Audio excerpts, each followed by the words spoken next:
السلام عليكم ورحمة الله تعالى وبركاته. Soomaaliya ha guulaysato. Soomaaliya ha guulaysato. midnimada Soomaaliya ha guulaysato. wadajirka Soomaaliyeed ha guulaysto. aad iyo aad baa u mahadsantihiin ka qaybgalayaasha halkan isugu yimid rag iyo dumarba. farxad bay ii tahay in aan ka soo qayb galo xafladan sharafta leh ee sida wanaagsan loo soo agaasimay dadweynaha reer Winnipeg ee dalka Canada ay maanta halkan ay maaragtay ay isugu yimaadeen caalamada quruxda badan ee labada dal ee Soomaaliya Canada halkan ee maaragtay lagu soo bandhigay farshaxanka qiimaha badan lagu soo bandhigay sharaf iyo reereen bay noo tahay maanta in halkan isugu nimaano oo aan u dabaaldegno maalintii ay xornimada qaadatay jamhuuriyadda Soomaaliya 1 July 1960 aad iyo aad bay noo farxad gelinaysaa inaan maaragtay halgankii adkaa ee loo soo maray xorriyadda dalka Soomaaliya aynu maanta isugu nimaano oo aan halkan uga maaragtay dabaaldegayno annagoo ah dadweynaha reer Winnipeg aad iyo aad bay noo farxad gelinaysaa sharaf bayna noo tahay inaan maaragtay qiimayno qadarino sare u qaadno midnimada iyo wadajirka maalintan ay leedahay dee sharaf gaar ah bayna nasiinaysaa iyo tixgelin gaar ah inay haweenkeennii odayaasheenii dhallinyaradeenii dhammaan qaybaha bulshada ee maantoo kale soo baxaan isla markaa ayaana ay u dabaaldegaan farxadda maantoo kale ay leedahay mudanayaal iyo marwooyin waxaad la socotaan in maalintan oo kale ay u soo dhinteen waalidiinteennii generationno badan ay maaragtay ay dhibaato ugu soo dhacday in maaragtay calankan buluugga ah oo shanta maaragtay xidigta dhexda ku leh cad maanta maxaan ku raadaaye uu ka duldhulmo qaramada midoobay 1 July bay ahayd 1960 maalintii xornimada aynu ka qaadanay dalka Ingiriiska 26 June bay ahayd maalintii dalka ugu horeeyay ee xornimada la siiyay gobolada waqooyi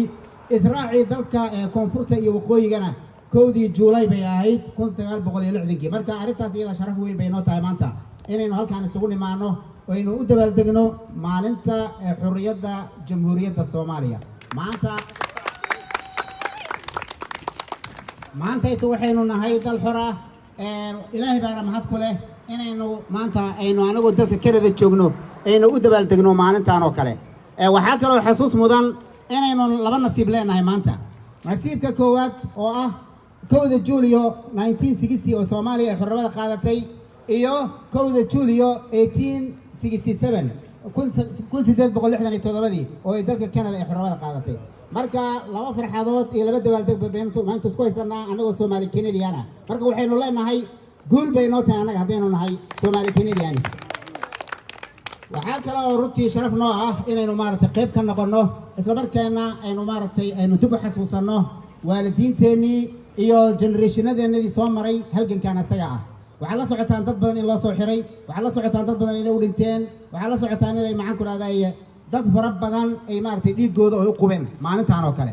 marka waxaynu rabnaa inaynu la qaybsanno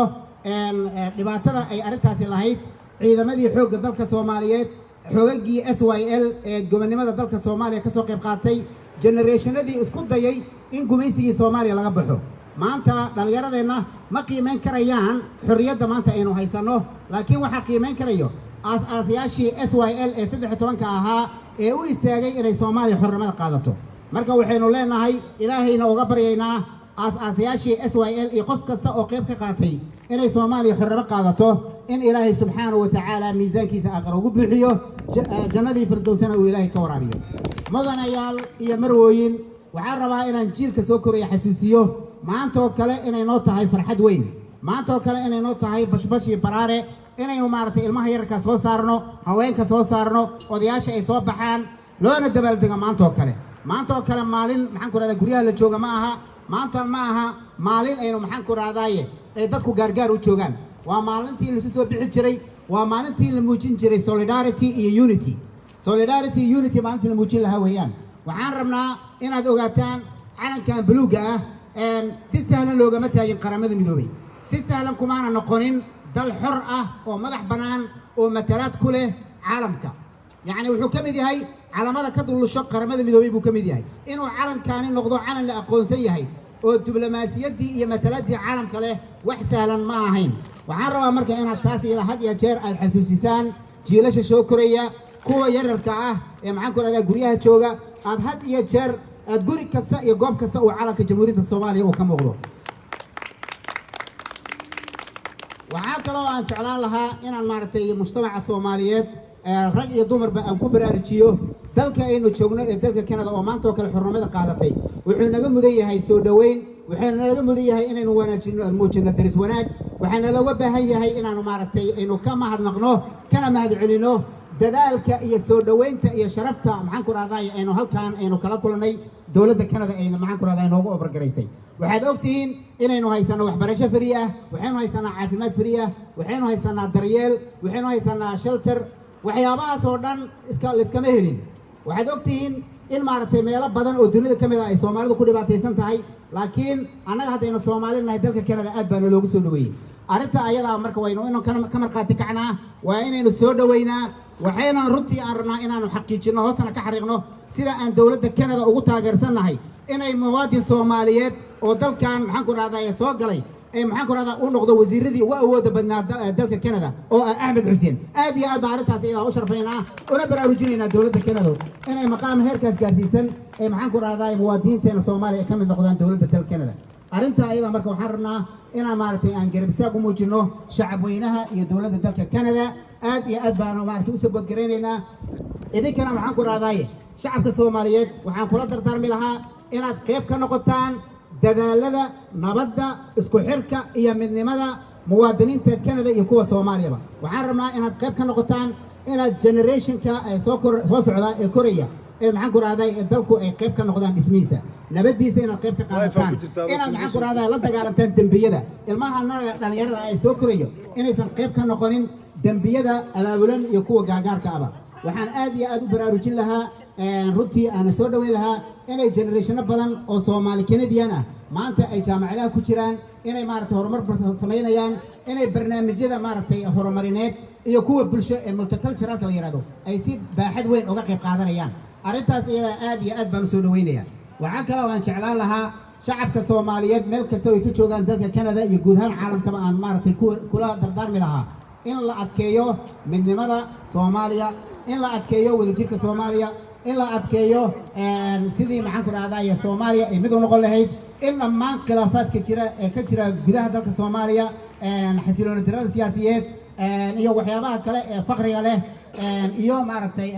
cariiriga nolosha bini'aadanka in arrimahaas oo dhan wadajir looga qayb qaato dalka Soomaaliya waxaa mara badda ugu dheer dalka maxaan ku raadayay Afrika maantana kheyraadkanaga iyo shidaalkanaga way nala soo bixi lahayn dawlad kasta oo timaadana waqtiga ayaa ku dhamaada ayadoona kheyraadka looga faa'iideynin mujtamaca Soomaaliyeed waxaan rabaa marka inaan hoosta ka xariiqo sida ay nooga go'an tahay in shacabka Soomaaliyeed baahida laga saaro shacabka Soomaaliyeed in la hormariyo hooyooyinka iyo maxaan ku raadayay dumarka ku dhibaataysan gudaha Soomaaliya maxaan ku raadayay horumar loo gaarsiiyo aad iyo aad baan idin salaamayaa qorax baa joogtaan maanta oo dhan baad halkan fadhideen runtii farxad iyo reereen bay noo tahay intaanu haween iyo odayaal iyo dhalinyaro inay isugu soo baxaan qiimeynta ay maanta leedahay iyo sharafta iyo weyneynta maanta oo kale ay leedahay waxaan rabaa inaan bogaadiyo Somali Community Outreach Center oo ah jaaliyadda community-ga ee magaalada Winnipeg oo xafladani soo abaabushay qiimaha badan waqtigeeda gelisay iyo odayaasha iyo dumarka sharafta leh ee barnaamijkan isku soo dabariday aad iyo aad baa idin salaamayaa waxaan ilaahay ka baryayaa maanta oo kale sanadka dambe ee 1 Luulyo 2021 inaynu maaragtay isugu nimaano farxad reereyn barwaaqo iyo midnimo Soomaaliya guulaysato Soomaaliya guulaysato Soomaaliya guulaysato aad iyo aad baa idin salaamayaa khayr fara badan baa idin rajaynayaa assalaamu calaykum waraxmatullaahi tacaala wabarakaatuh وعليكم السلام ورحمة الله وبركاته. بسم الله الرحمن الرحيم ومهسين حلبانكو